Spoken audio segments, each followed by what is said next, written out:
Dr. Caroline Fleck, welcome to the show. How you doing? I'm doing well. How are you? I'm doing great. I'm excited to have you in. I am excited to be here. We're going to talk about all things validation, and I assume we're not talking about free parking. No, common mistake, but that's not what we're talking about. We're also not talking about agreement, which I want to clarify up front because a lot of people confuse validation. If I validate somebody, I must agree with them, which is not the case. Okay, what's the difference?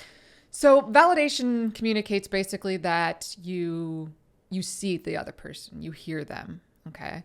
If I was to give you the academic definition, we'd say validation communicates, first and foremost, it's a form of communication. It communicates mindfulness, understanding, and empathy in a way that conveys genuine acceptance, okay? So it's just that feeling of like, oh, I feel seen. I feel like you really get me, all right? I can validate somebody even though I don't agree with their perspective. I can validate why somebody would eat meat even though I myself am a vegetarian. All right. And if I wanted to try and change their opinion and have a debate, I could do that too, right? I could definitely find plenty that I disagree with and that I could nitpick. But if I'm just looking for the validity in their perspective, the kernel of truth, I can look and find that and communicate that. Are you actually a vegetarian, or was that just an example? Yeah, oh, you are? Yeah. Nice. I'm a proud omnivore. Yeah? Yeah.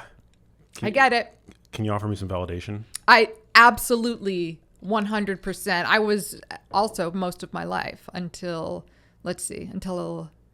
college. Until what happened in college?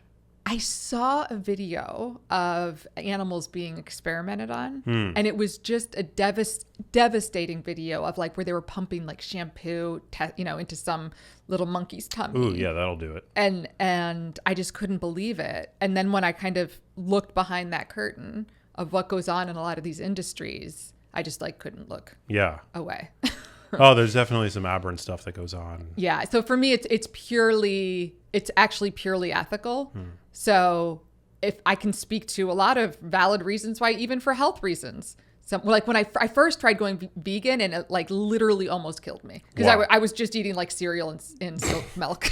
It was bad scene. Oh no. Yeah. But I can see validity in both sides. Well, thank you for that. Yeah. I feel seen and heard. I hope so. Yeah. Why do people often say that? Is that's a reflection of having of feeling validated? That's like a thing that comes up. It's like a trope, right? I feel seen and heard. Thank you for making me feel seen and heard. Yeah, it's really this quality of like I feel accepted. Okay, so as human beings, we are different from other animals. Not so much in our need for affiliation, but in our need for acceptance. We are seeking acceptance. And when we feel that, it is a powerful experience. And then it's often conveyed in these terms of like, oh, I feel so seen.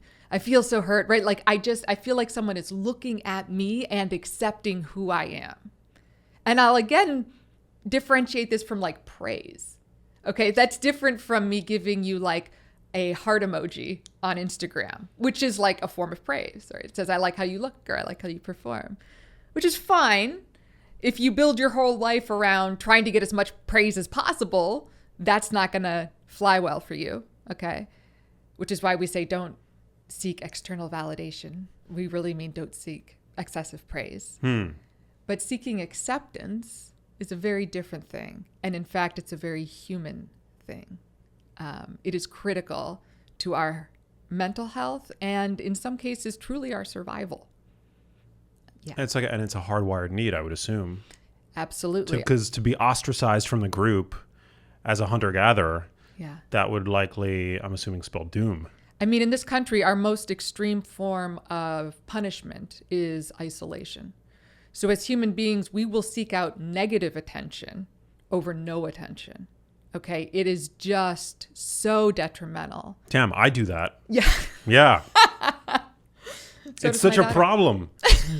No, really, I will literally go hunting for trolls. Oh, really? Yeah, I don't like online? Well, because it's what you said. Any attention is better than no attention. It is. And I guess your boy just likes attention. Yeah, well, so and negative attention is positive attention feels really good. But on that spectrum, I would say acceptance Now that's really yummy, right? So if we were to kind of put these things on a scale, because praise and all that, that's a judgment, but it also is contingent upon you meeting or exceeding someone's expectations. All right. So you can get really into like facade making, especially with like social media. You're filtering this, you're filtering that, you're getting all this praise, but it's somewhat empty because it's not you that the person truly, quote unquote, likes or appreciates or whatever. It's this version of you that you've created that's being reinforced. And then you're reinforced for distorting more and more. And it's just, there's this hollowness, there's this emptiness to that type of connection because it's not you that's accepted. It's not you that's appreciated. It's the version you've created. Wow. Yeah, that checks out. So what are the benefits then of understanding the breadth of your research then? Is it for conflict resolution? Is it for mental health? Is it for all of the above? It is for all of the above. So there's a really interesting kind of backstory to validation, which is that it came out of a treatment, at least the skills that I teach. They were developed for in a treatment for borderline personality disorder, which is a pretty severe psychological disorder. Okay. And up until the 90s, we had no treatment for this population. What's it like having borderline personality disorder? So folks with BPD are highly stigmatized in mental health field, and I think just in popular culture, in part because some of their external behavior can look and feel very aversive. All right. So folks who are self-harming, folks who are what many would consider manipulative, right, to try and get their needs met. And there's all of this like externalizing behavior. This person kind of oscillates between loving and hating you. And there's this, these extremes at either end. And it can make for, as a therapist, a very difficult, quote unquote, patient. How do you know they're not just Geminis? Because I'm a Gemini. Yeah. I get asked that all the time. What, if you're borderline? No, not if I'm borderline, but I've never been asked that, but I get the sort of like groan that Geminis are known for being hot one minute, cold the next. Yeah. So it's more in the behavior, in the emotional experience beneath that. So there's this profound sense of emptiness, loss of identity, kind of at the core. An inability to regulate anger. Emotional dysregulation is at the core of the disorder. And so there's a lot of often self-harm in an attempt to regulate emotion, which then graduates at some point to suicide attempts or suicide threats. And so this is a serious situation. This is a deadly condition. And for the longest time, even to this day, I meet tons of therapists who say they will not work with borderlines because they don't want to be, quote unquote, sued or harassed or X, Y, or Z. So just really ugly stuff out there around how we talk about and have historically treated this group. And up until the 90s, like I said, we had no interventions that worked. This was just kind of like a life sentence if you were diagnosed with BPD.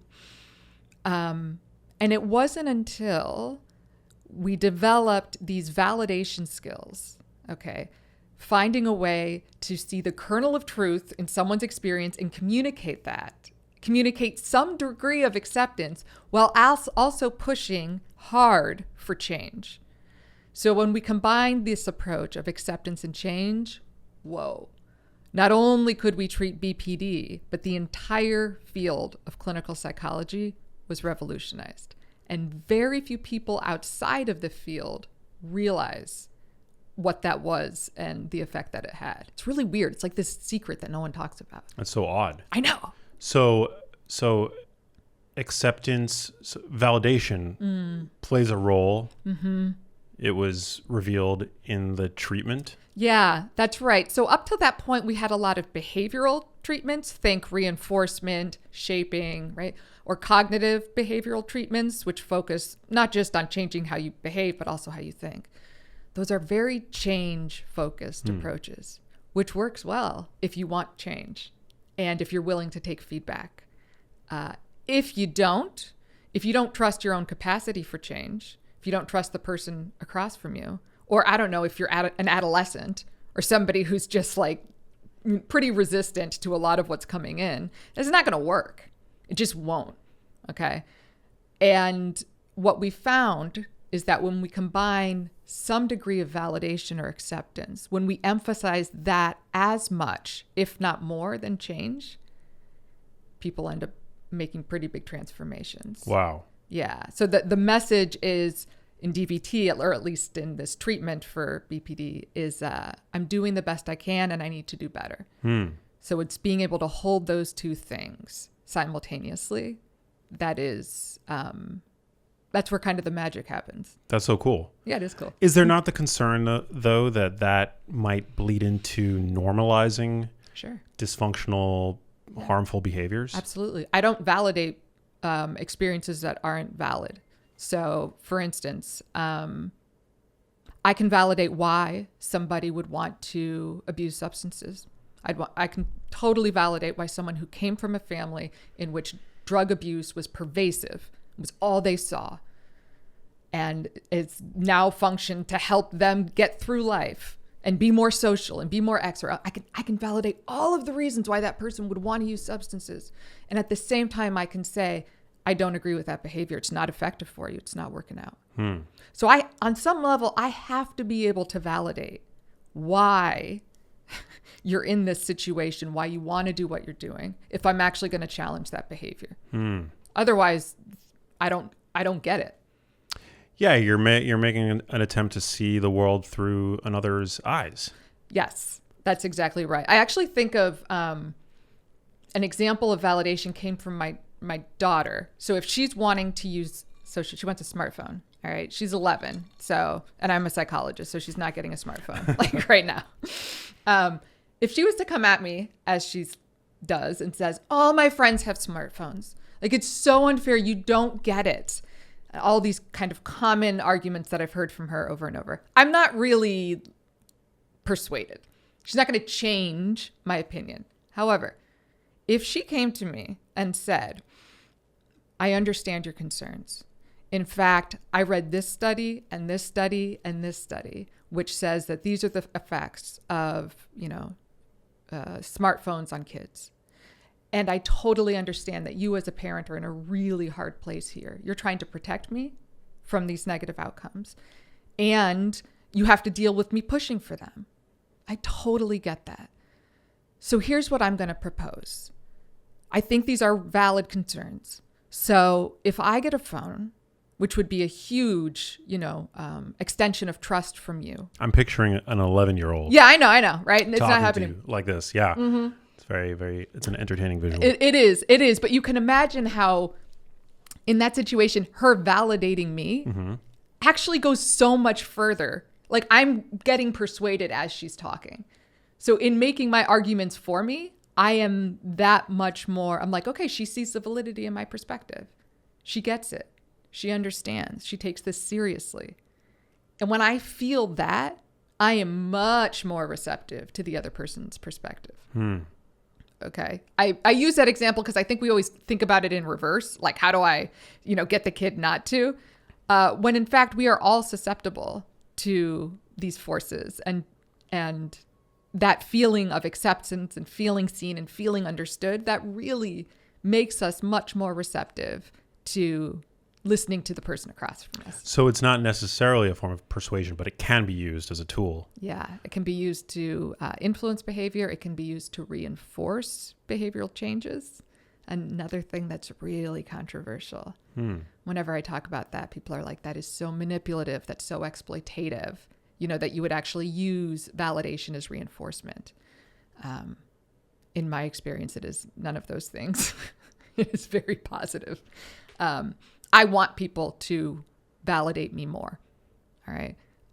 And if they want to reinforce my behavior through validation, please go ahead. Like, you can do that all day. I love it. That's fine. Yeah. Are you at all familiar with the YouTube channel Soft White Underbelly? No. Oh, well, I feel like I've heard of it, but I haven't seen it. So I just had the creator on the show. He rarely does interviews, but it's one of my favorite conversations that I've had. And Soft White Underbelly, it's this amazing YouTube channel. It's got over 6 million subscribers. It basically it's the creative project of a former commercial photographer. His name is Mark Leta, and he explores the underbelly of society by interviewing society's most marginalized individuals. Everybody from sex workers to pimps to fentanyl addicts, meth addicts, homeless people who've been, severely traumatized in their childhood, in their childhoods, raped by loved ones, but even rapists. And he interviews them in a trademark, non-judgmental way, which I think provides a forum for redemption for these people. Whether or not they deserve it, I mean, that's a different conversation.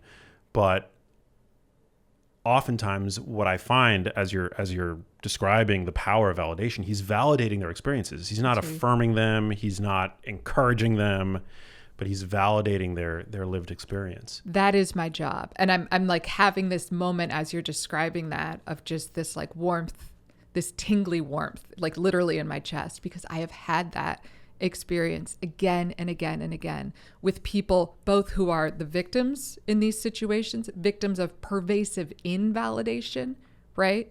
Who were told that their emotions don't matter, their bodies don't matter, right?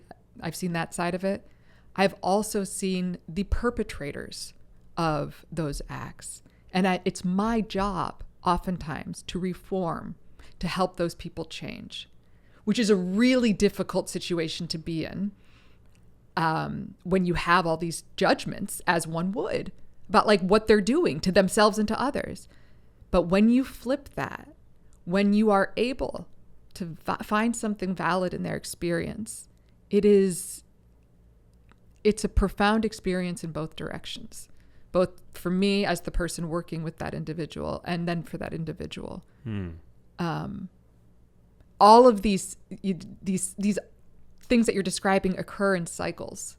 Okay. If you look at the chain of cause and effect that led someone to be a rapist or to be X, Y, or Z, there's almost always a long history of invalidation, trauma behind that.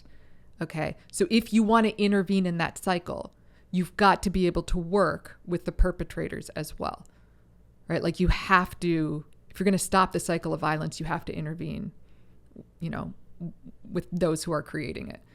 And in order to do that, you simply must be able to validate them. That's the only way to do it. That's the only way I know how to do it. Brings about understanding at the very least. Yeah. And we have this feeling, I think, that they just don't deserve it. We're just shooting ourselves in the foot. So, and I think this has really become heightened as I see like the politics playing out as they are. But the more entrenched we are in the belief that people don't deserve to be heard or seen, or that we're going to like do some type of reinforce their behavior in some way by doing that, like this bad behavior that we don't like, that is where we actually end up contributing to the cycle. Yeah. It also reminds me of I think Ryan Murphy is one of the best, greatest storytellers alive today. He's the guy behind American Horror Story. Yeah. But I was never a big American Horror Story fan, but I do love his Monster series. So the series that he did on Jeffrey Dahmer. Oh, I haven't seen it yet. I want to. It's incredible. Yeah. And the Menendez brothers I recently. saw that one. Yeah. I love that one. Yeah. And I think his gift is I mean, he's got many, but in part to show you the human side of these quote unquote monsters. I mean, I don't remember the details, but I remember finishing Jeffrey Dahmer. And aside from thinking it was one of the greatest miniseries I've ever watched from just a filmmaking standpoint, I remember feeling really complex, like having really complex feelings about him. He obviously did some terrible things. But once you see where he was coming from, I think he was like severely neglected by his mother, and he was continually invalidated by his father, his sexuality and whatnot. And similarly with the Menendez, I mean, obviously these are fictional, they're dramatized and what have you. Oh no, but as someone who works directly with, not those specific people, but folks who are, have serious behavioral and emotional problems. No, I see exactly what you're saying. Like, I think they dramatize that backstory, but it is very much there and real. You asked about, what are the effects of validation or invalidation? We as a society have really failed to reckon with, to acknowledge, to even label what invalidation is and how it affects people. Okay, so invalidation is anything that basically dismisses, punishes, or denies another person's reality, be it their emotions, be it their thoughts, be it their behavior. Okay, invalidation is directly linked to some of the most common and also severe forms of psychological disorders. All right, from BPD to major depression, to PTSD, to narcissism, to even psychopathy. Okay. So this is not like, does it play a role? No, we know it is a key ingredient. Yes, there are biological predispositions and everything else, but once you add invalidation into that mix, it's like a powder peg explosion. It's just boom. And we don't appreciate that, I think. And therefore, it's harder for us to validate people in those situations. How do we overcome our emotions when there's the tendency to let emotions get the better of us, particularly when confronted with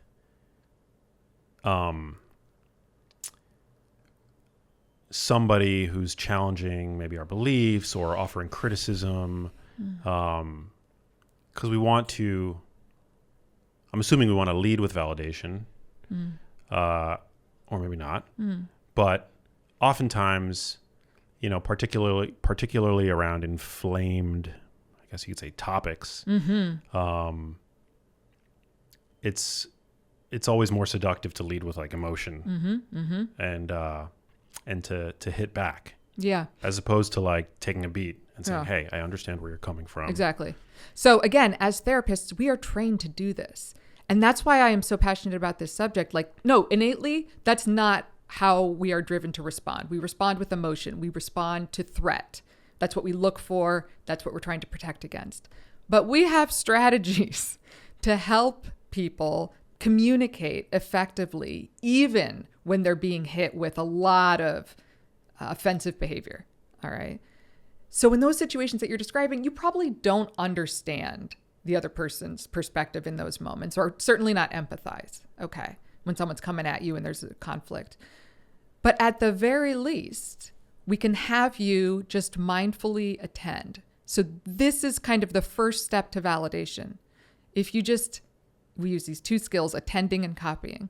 If you use just these two skills, and when I am hit with somebody, like I have a narcissistic client across from me, and they're going on about how the school that I graduated from, really, do I really think Duke was where it's at for clinical psychology? Because they've done their research and they want to know why I didn't go or get into these other schools. Right. And you're just, I can see it in your face right now. Like that, there's just that like, oh, screw you. Has that actually happened? More than once. Versions of that, not necessarily specific to that school, but then like undergrad. Oh, so you went to U of M. Oh, that's interesting. I went to Yale. How did you end up going from? So obnoxious. Oh, it's so obnoxious. Yeah. But again, that's why these folks are referred to me, right? Like they are that obnoxious like that in their real lives. Yeah. Yeah. Then they're struggling. Okay. So that's why they come to see me.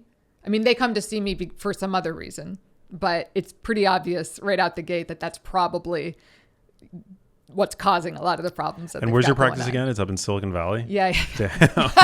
Yeah. So you get you sweet summer child. Yeah. So in that point, I'm just annoyed, right? I'm having that reaction. And so I can only use these two skills. This is what I was trained to do. I focus on what's this person trying to say? Like, what's their message? And then more critically, how could I do a better job of making that point? I don't have to agree with their point. I am just trying to crystallize it. And I don't even have to say this out loud. I just play this little game in my head. I'm thinking, what's their point and how do I do a better job of making it? As though I were in a debate and asked to like, told that I had to argue why people should smoke. And I just have to kind of get behind that. All right. Then the other thing I do is I just repeat. So I repeat the keywords they use and I copy their body language. All right. If you just do those two things, you will slowly begin to understand and empathize. All right. The copying is doing most of the work there for empathy because it triggers mirror neurons. I start to literally feel and experience some of what the other person is experiencing. That is fascinating stuff. Again, it's like, if you ever are like, can't sleep at night and you want to do like a black hole search on the web, just get into the research on copying or mimicry, because that stuff is fascinating in how it's used in conflict resolution, the effect it has on people's attraction to each other. We are hardwired to copy when we like people and we want them to like us. Okay. We don't copy when we feel attacked and we distrust the person across from us. But if you do copy in those situations, interestingly enough, you will start to build bridges. So it's again about doing kind of there's a skill to this. You're kind of pushing back sometimes against your natural inclinations. And I'm noticing in myself just this kind of closing up that I start to do, and I do the opposite. Just experiment with that, with just those two. And I promise the ability to understand and empathize will come out of it. And then you can use those skills. Takes a certain level of self-awareness, I would assume. And mindfulness. It is mindfulness. So these are two mindfulness skills. And so in these moments, I'm really focusing on the other person, almost like that's the breath, right? Or that's the point of focus, is this other person. It's non-judgmental. That's the whole, like, what's their point and how could I improve upon it? Like, how could I sharpen it? I'm not judging the point. I'm not thinking of my rebuttal. I'm not in my head thinking, what a jerk. Oh my gosh, what's this guy's problem? What's he trying to prove? If my mind is chewed up, like chewing on all that, I can't actually be non-judgmental, much less like validate them. Yeah, because you're not really there. Right. How can validation be used to enhance our romantic lives? So I'm going to say something a little controversial, which is that I believe validation is more important than love in some sense. It is certainly as important. It's a conduit. So if you don't feel accepted or seen by your partner, what does it mean to feel loved by them? Like, you can't really feel loved from someone that doesn't know you.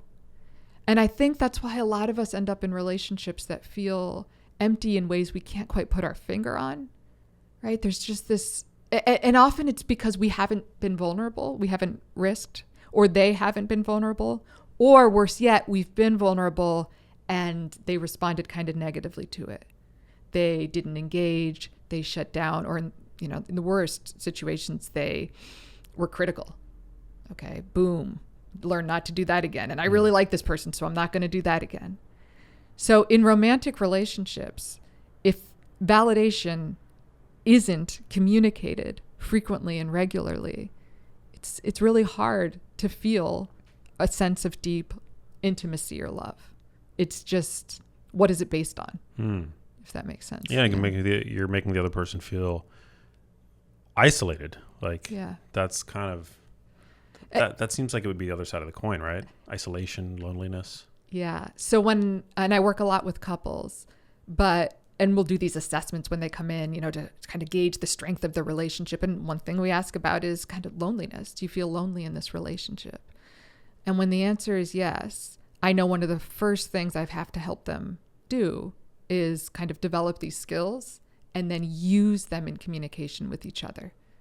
Because loneliness is a symptom of not feeling seen, right? That is the implication there. That's like worse than being, not that there's anything wrong with being single, yeah, but feeling alone in relationship, that's gotta be, that's difficult.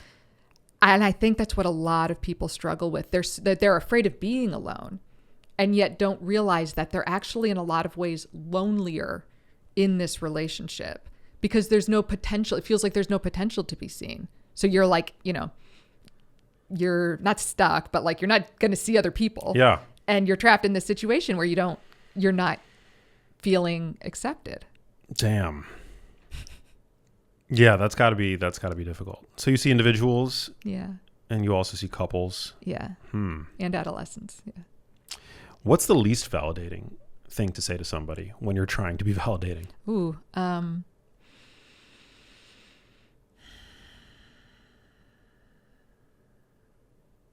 That doesn't make any sense. Correcting people's emotions. I think this is often the form that gaslighting takes, right? You're not frustrated. You're jealous. You're jealous of my success. You're not frustrated with and so this kind of emotion correcting where people are like, wait, am I jealous? Wait, am I? So this is what we see in folks who come from pervasively invalidating environments. They don't trust their own sense of what's going on in the situation. They defer to others in the environment to figure out what they should be thinking and feeling because they've been told repeatedly that their emotions are wrong.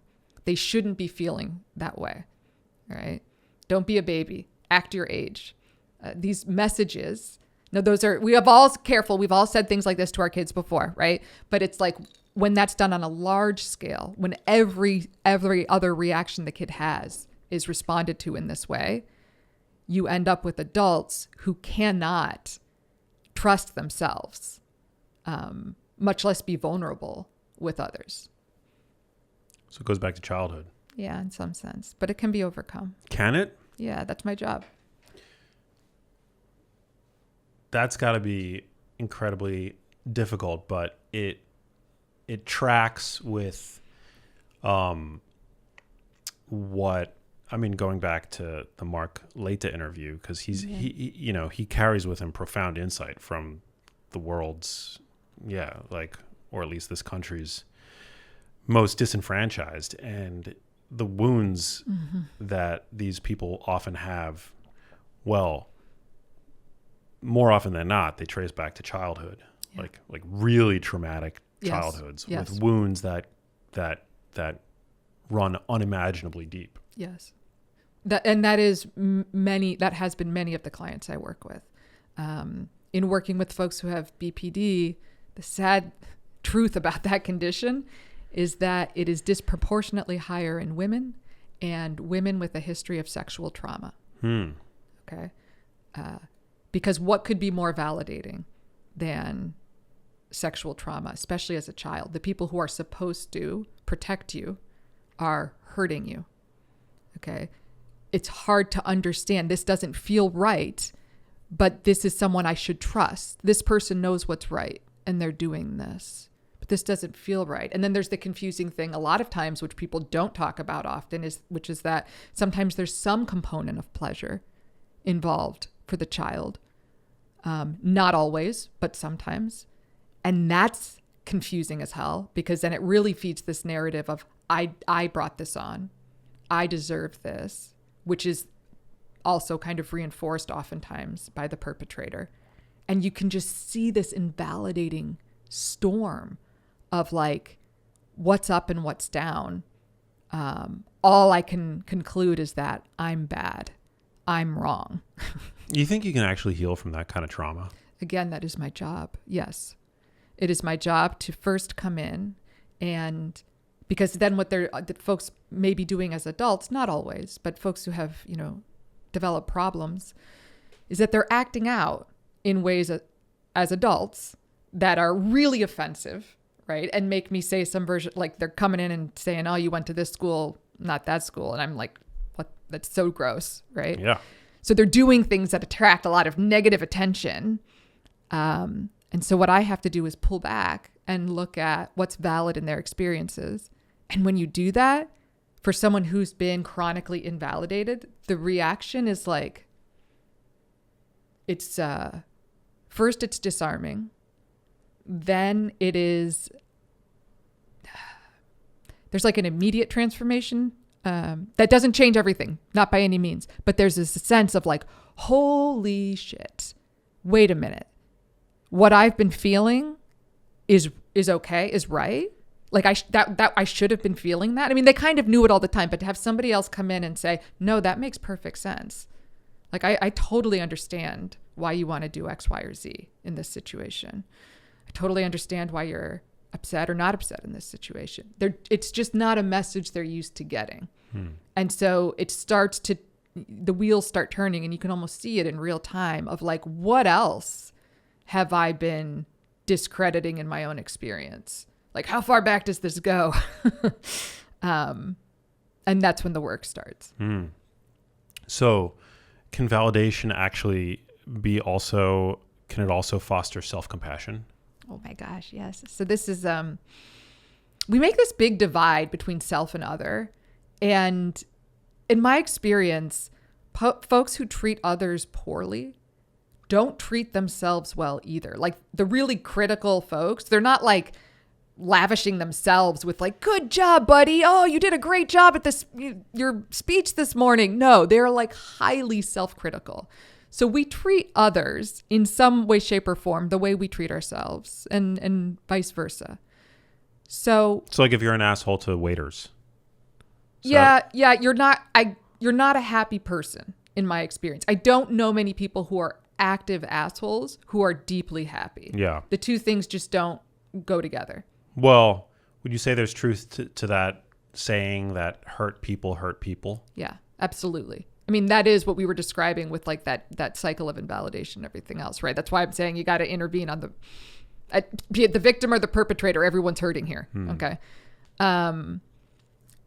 So yeah, sorry, what was the initial question? I totally lost my train. Well, if you're a dick to waiters and... Oh yeah, self-compassion. Yeah. It's just like one of the...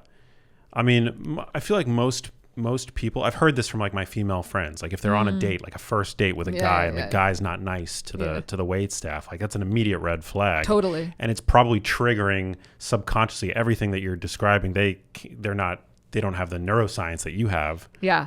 But they know not to trust that. That's not a good signal, right? That's not something that's just isolated to this person and this waiter. Okay, that is that person's like perspective.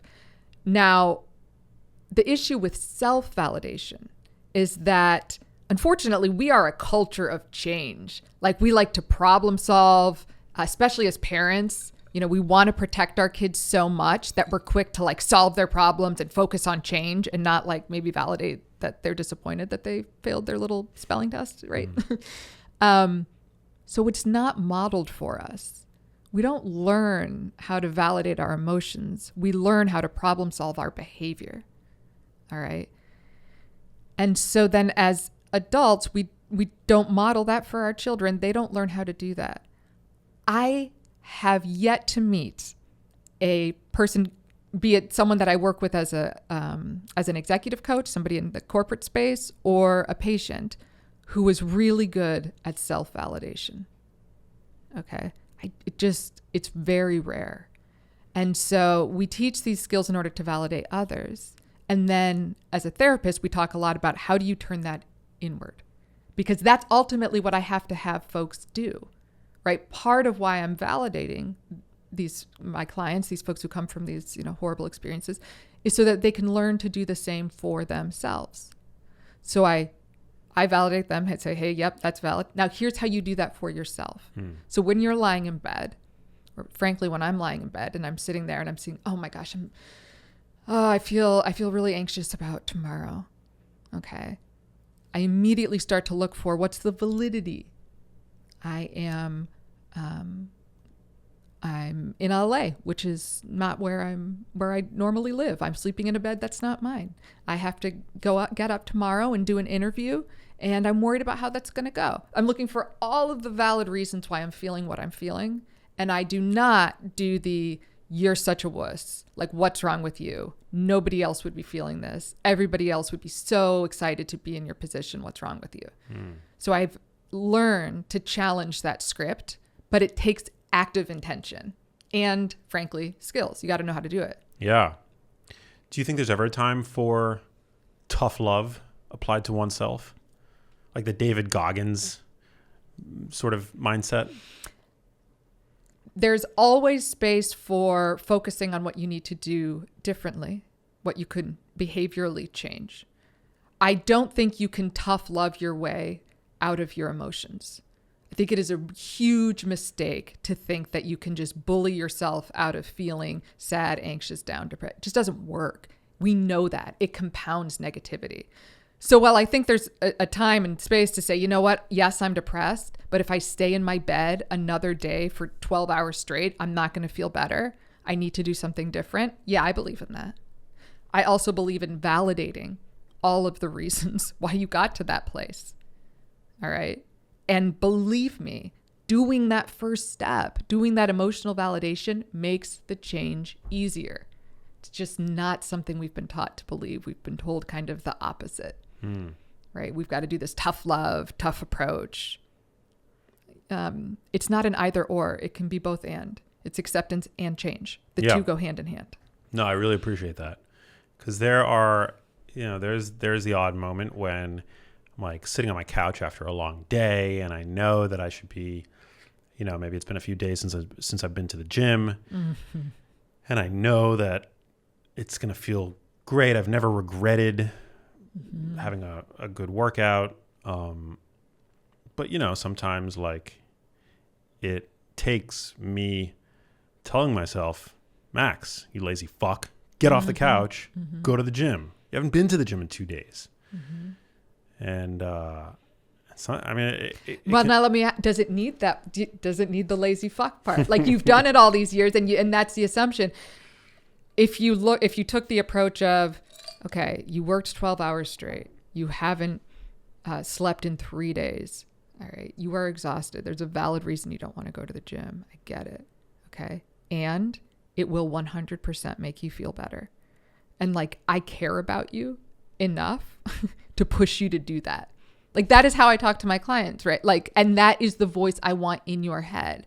Not this like, you lazy fuck, get up. Like, that's not how I would talk to someone. That's not how I would talk to a client that I was trying to like help change because it doesn't work. Right. Now, it's just for us, we've gotten so used to that negative self-talk, to being the self-abuser, that we don't even see it as abuse.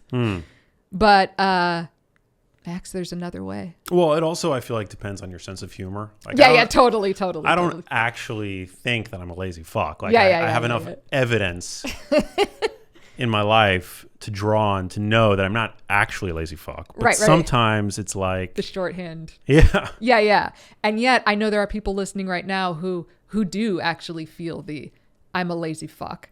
And if I don't keep telling myself that, I will just become an even lazier fuck. Okay. Like there's a lot of people who subscribe to that message and to that belief system.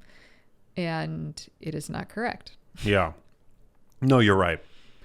You're right. Shaming doesn't really help. At least in my own, my own experience. It's always important to talk to yourself with kindness. Yeah. Or at least that there be an undercurrent of kindness, if even despite the language you choosing to use is a little bit more harsh. Yeah. I mean, you want to be the type of person that you would want to be around. There's this really interesting distinction in my head between like loneliness and solitude. And I think if you are kind to yourself, the times when you are alone become opportunities for solitude rather than like that deep, lonely, I need someone else. I need to be with somebody else. I like need to escape myself to feel comfortable, to feel safe. Yeah. So for people listening to this, viewing this, what is like an inventory of, areas in their life, maybe where they feel dissatisfied, that might suggest that they need to integrate more of, these concepts into their day-to-day? I would say if you are in a situation with someone where you feel like you have tried everything and it's just not changing, you're just not able to get through, or the relationship is deteriorating in some way, try validation. It's going to feel really counterintuitive, but just try to look for the validity in some part of the other person's experience. You don't have to validate the entirety of it. It could just be their emotions, could just be their thoughts, or it could be their behavior. Just pick one thing that makes sense to you and convey that. And again, you're not necessarily agreeing. No. You're not agreeing. But I can see the validity in it. Okay. So that's probably even as a clinician, when I'm feeling stuck with someone, like we're just not making any progress, I often need to go back to, I haven't sufficiently validated them. Once I've sufficiently validated them, then we can move on to change. So that would be with regard to others. If you're in a relationship in which you're feeling, again, as we described earlier, like really kind of lonely, one thing to consider is whether or not, one, you've been vulnerable, and if you have, two, if it has felt safe, if you have felt accepted in those moments or not. And if not, I want to live in a world. I mean, my purpose for writing this book is that I want to live in a world where we can say to each other, like, hey, I need some more validation. I was just going to ask, like, is it ever appropriate to ask for validation? In my house, that is just like the language we use, because every single person's, when someone comes to them with a problem or an issue or they feel bad, our inclination is to problem solve, like jump in with what they could do differently. You got to just tell your manager that he can't talk to you like that. Like that's just where we go. And 9 times out of 10, when people come to us with something, they're just seeking validation. All right. They just want to know that they're not crazy. So that's what you need to provide. Okay. And yet we don't do that. We attend to like what we think we can fix. That's how we were raised. That's the culture we were brought up in. So in those moments, if the other person can say, actually, I'm just seeking validation right now, it should be like a gear shift. So I'm a psychologist. My poor husband has to deal with living with a psychologist who, I know this sounds like, yeah, I'd be really good at validation, but I'm also like, oh, I see all the things that like you should change. Like, you're not thinking about that right. Or like, that's not quite right. And he'll often say like, okay, thanks. I just need validation. And that isn't offensive to me. I don't feel like he's criticizing me. It's just like, oh shoot, I was like aiming at the wrong thing, right? Like I need to like, okay, the dartboard's over in the other direction. And my daughter, like all the time, I'll say to her, do you want validation or problem solving? Like, Mom, I didn't get into, I don't like the camp that I'm in. I hate it. All right. Do you want validation or problem solving? And she says validation, then I'll go down that road. If she wants problem solving, then I'll say, okay, well, have you tried this? What about that? What about this? And then if she starts giving me, yeah, but that doesn't work because of this and that, then I know she actually needs validation. Are there gender differences? Because I feel like men's inclination is to want, and this is sort of where, sort of like the men are from Mars, women are from Venus. Yeah. Thing, conflict in heterosexual relationships often comes down to the fact that men are often more inclined to lead with problem solving, whereas women, again, it's a stereotype, but with a more intuitive tendency to validate. Yeah, I think there definitely can be. I think as parents, we're often equal offenders, although just women tend to pivot more quickly. They can see it, but they'll also often open with problem solving. The really interesting thing that I have found in my practice, so there's an emotional intelligence quality to some of this that you've hit at, right? Like the higher your EQ, presumably the easier this would be. And that is and it isn't true. So oftentimes I'll have couples come to me wanting couples therapy. And again, if it's a very stereotypical, perhaps more patriarchal relationship, the woman presents as more emotionally intelligent and the male partner is just like, all right, well, this is what we need to fix. And how long is this going to be? And, what's your fee? And like, when I start teaching them validation, though, the person who is more emotionally intelligent is like, yeah, no, I got this. Yeah, this makes perfect sense to me. And so they don't pay attention as much, take notes, and then practice. Their partner, however, if this isn't coming naturally, they do tend to try harder at it. And at the end of, say, 12 weeks, the better validator tends to be the person who worked harder at it, more so than the person with a high EQ, which is really interesting. Like, just because you're sensitive, that doesn't mean that you're equally skilled at communicating that sensitivity in a way that resonates. And that's what these skills do. Like, we've narrowed this down. Like, this is a science. We know how to convey that message really effectively. And like, again, just because you're emotionally intelligent doesn't mean that you've dialed that in. And so interestingly enough, yeah, I think it doesn't really matter how kind of problem solving centric you are, so long as you make, now if both partners were to try like equally hard, yeah, the EQ person's going to come out on top. They will. They just don't tend to invest in the same way. Yeah, I just feel like for men, it requires a little bit more, it requires a bit of perspective shift. Because I know, like, when I'm in romantic relationships, like if my girlfriend comes to me with a problem, like, my inclination is not, it's not necessarily to, my intuition is not always that she's just venting to me and needs validation. Like, I'm constantly wondering, okay, well, what can I do? What can I do? There's a conflict here. There's a problem. She's not feeling her best. Like, I want to help. As a helper, I want to help. My initial, my gut often tells me, okay, well, let's put on the problem solving hat, when often that's not, I feel like, what she's more than capable of solving her own problems. Yeah. So if you'd worked with me, what I would have said to you and taught you, and what you would have internalized after me drilling it in over and over again, is that you need to ask yourself one question. Is this an opportunity for problem solving or validation? Should I respond with problem solving or validation? If you're not asking yourself that question and you're just shooting from the hip, you're usually going to get it wrong, because you're usually going to problem solve. That's very practical. Yeah. And so this isn't just in romantic relationships. Like, this applies even at work, right? Where it seems like problem solving should be the name of the game. Oh, it's such a mistake. Ask yourself, is this person seeking validation, or do they actually need help here? All right. You can open with validation and then problem solve. There's nothing to say that you can't do both. It's just in any one moment, you can only respond with one or the other. All right. And if all else fails, if you like in that moment shoot from the hip and do the problem solving thing and she responds poorly, then that's your cue to validate. So although, like, this is what I mean in that it is just kind of, these are these strategies you kind of learn to ask yourself and operate off of.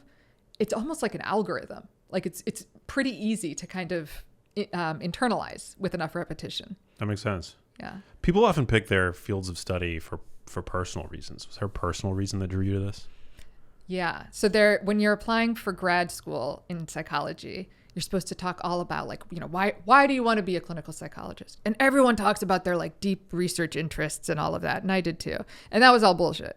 Because the reason I went into clinical psychology is because I struggled with major depressive disorder from the time that I was 15 until about 26, 27. And it was hell. It was absolute hell. And in retrospect, I realized that so many of the experiences I had with therapists and mental health providers at that time were deeply invalidating. Like, it did not feel helpful. It felt harmful. I felt pathologized. I felt like I was treated like a patient, not a person, and not even like a medical patient, right? With like a broken arm or something, but like this broken person. And I wanted to be the type of therapist I didn't have. That was my motivation. That and low key, I wanted to see if I could figure out how to treat depression, and maybe, come up with a treatment that would help me. So that was my true kind of motivation there. And again, when I look at it back through this lens, I realized that what I was experiencing was just pervasive invalidation. And I was hoping to provide experiences that were more validating. And so I open with that a lot. I use that information in session. I share with people that there was a time in my life when I was suicidal. I know exactly what that feels like. I don't know what it is that got you here, but I know that level of desperation, and it fucking sucks. And I'm so goddamn sorry. And this is the hardest thing. I've had breast cancer. I have MS. Depression trumps those hands down. Okay. That's a pretty big statement about how just profound that suffering is. And if I can communicate that, if I can connect with people in that way, there is a high level of validation that's communicated. I get it. I see you. I don't blame you. I don't think, you're broken. You're just like me. Wow. Yeah. Thank you for sharing. Yeah. What do you have to say to mental health professionals that are listening to this? I mean, my audience really spans the gamut, but we definitely have a lot of healthcare professionals that tune in. I think healthcare, big picture, including like medical health, has operated under this just horrible model of hierarchy, with the doctor above the patient. And I put patient in quotation marks because my training was to refer to folks as like the client. More equality in this. There's not like, I'm the doctor, you're the patient, I'm up here, you're down there. That is a disaster. I don't care if it's, in treating cancer, which was often my experience. Again, there were all these kind of experts telling me what I should feel and, oh, that doesn't make sense. And then certainly within mental health care, we need to be seen as equals because we are. All right. And if someone doesn't feel that sense of like, again, acceptance and equality, it's just not going to be healthy for the relationship. And so one, of course, I advocate for that. Two, as a therapist, I actually do believe in the power of self-disclosure, using that as a tool. It is a validation skill.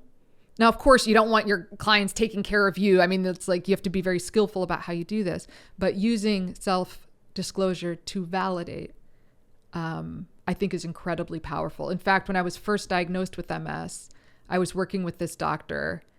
I just arrived in Seattle after like 5 years of horrible symptoms. And now it's like, oh, you have MS. And I am just like totally gutted, totally devastated. And I was in the middle of an episode. So there was this question of like, oh, should we hospitalize you and do these steroids? And I'm crying. And the doctor was in a wheelchair, which I didn't know anything about MS. So it was like totally over my head to even consider that he might be in the wheelchair because of MS. And he was. And he reached out his hand. He put his hand on my hand. And he said, hey, I have MS. I know what this feels like. I know what you're thinking. This is absolutely terrifying. If I were in your shoes, I would do the steroids. I think we should, I would go to the hospital if I were you. Okay. But you don't have to listen to me.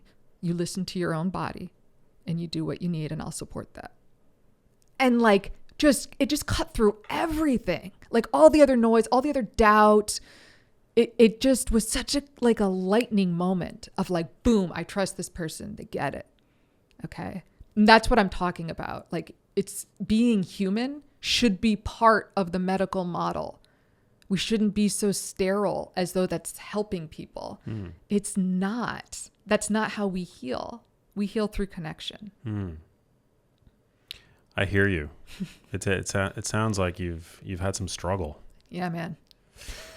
Are you at all familiar with the work of Dr. Terry Walls? Yes, a little bit. You're not going to agree with her dietary recommendations. Yeah. But yeah, she's a pioneer in terms of, she's also a researcher. So she's found funding and she's researching dietary strategies to treat MS. Yes. And they often lean on animal source foods. They do. But I feel very compassionate to people with neurological stuff. Yeah, my mom had dementia for many years, which inspired my work. And how old, if you don't mind me asking, how old was she when that? She was 58 when she was diagnosed with a neurodegenerative condition, and then it took a few years for us to get a Lewy body dementia diagnosis, and she died in 2018. Oh, I'm so sorry. Due to pancreatic cancer. So it was really of rough. All things. But, I'm sorry. Yeah, no, thank you. But yeah, I'm my work for the past decade has been about like aggregating, all available research, insight in terms of how diet and lifestyle can affect brain health. Yeah. And Terry Walls is she when I use the term pioneer, like I don't use that term lightly. She was actually my first exposure actually to the idea that diet had any impact whatsoever on the brain. Yeah. Was from a TEDx talk that she presented, I don't know, 15 years ago. I still remember the name of her of the talk. It was called "Minding Your Mitochondria." Oh, Minding Your Mitochondria. Yeah, yeah. I think I actually saw that way back. Way back. Okay. Yeah. So yeah, she's a physician. She has MS. She herself. has MS, and she was like, then she went into remission based on the diet changes she made, right? Yeah. Yeah. It's not a vegetarian diet. I know, man, and But- that's the line in the sand. It's so hard for me. And there's no negotiating it. I'm not trying to. But, I know. Well, that's the question. Is there any negotiating it or no? I am such an animal lover. And beyond that, I think we've done such a profound just disservice and abuse to animals that I feel like even if it took years off my life, I would accept that over engaging in a lifestyle that would contribute to any further contribution to it, which is messed. I know that's messed up. I respect it. Yeah, but it might kill me. But well, I don't want that to happen. But I mean, I respect it because I agree with you that every day is an animal holocaust, and it's yes, and as I don't use that term lightly either. No, but it's bad. It's so bad. It's so bad. And I'm an animal lover too. So was my mom. My mom was a lifelong animal rights activist, and she seldom ate animal source foods. I mean, she did. She wasn't even a vegetarian, but she tended that way for the majority of her life. And I believe, as somebody who does care about animal welfare deeply, that the way to improve the system, which there's lots of room for improvement, is not to opt out of it entirely, but to vote with your dollars for the system that you want to see. You vote for the improvements.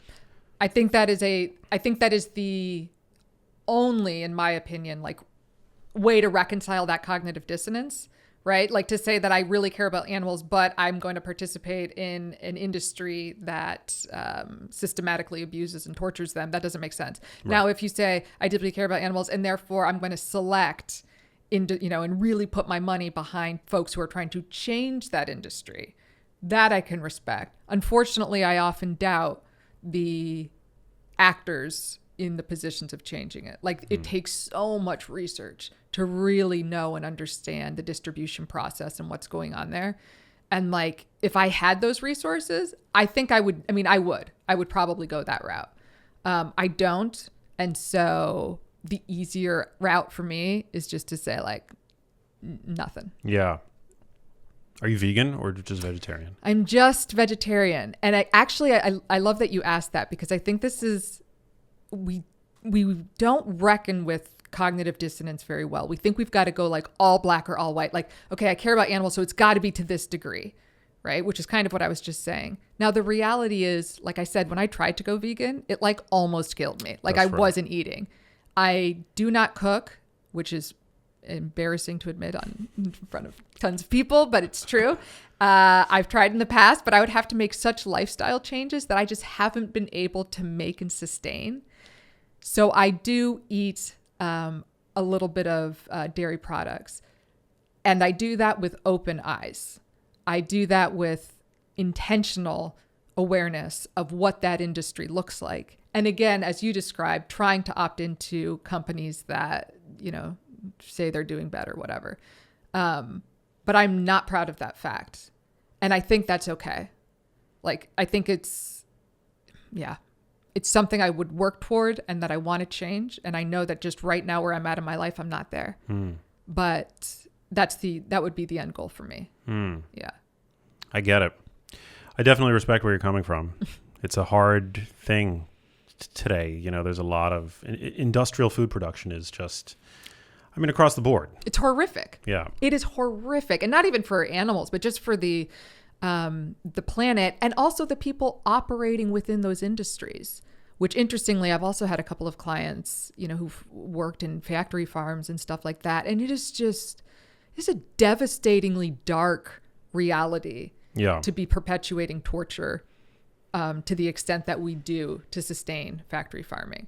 Yeah, it is. It's worth looking into some of the literature on, plant ag. Yeah, it's become my position that, unless you're growing your own food today, there's blood on your hands. Totally, whichever way you go. Totally agree. Yes.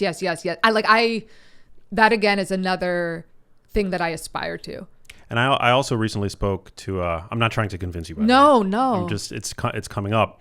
I spoke at a conference. It was an academic conference in Bakersfield recently, to a room of neurologists and cardiologists. And for whatever reason, I don't know why, but a lot of them were Indian. So a lot of them veered vegetarian. And I said something when I was on stage that many people lined up to thank me for this perspective, that we want to, as people who are compassionate about animals, we want to yield the most nutrition per life. Yeah. Right? Yeah. And this is an area where I've changed, where I've evolved, even something like poultry, chicken. I can eat half a life. I could eat half a chicken for dinner. Right? But a cow could feed a family for months. Yeah. And that's one life. Right. That's a very good point. It's an interesting point, right? And it's just not how we think about food, especially in our excess culture of supersize and double this and double that, right? But let's think about what we're eating here just for a hot second. Is there a better way to do this? Yeah. But it requires you to acknowledge that you are doing some degree of harm. And that's what I was saying, where I really actually value being mindful of when what you're saying and what you're doing don't align. You can't just be I love animals and I'm not going to look at that right now while I'm ordering over here. Yeah. It's hold the two simultaneously. That's okay. You don't have to be perfect. Like you said, you can aspire. I aspire to have a totally plant-based diet, but I'm not there. And yet with every one of those decisions, I am thinking, right, do I really need cheese on this? If I were in your shoes, could I, a cow versus a chicken? Yeah. Yeah, I mean, I hadn't really thought about that until fairly recently.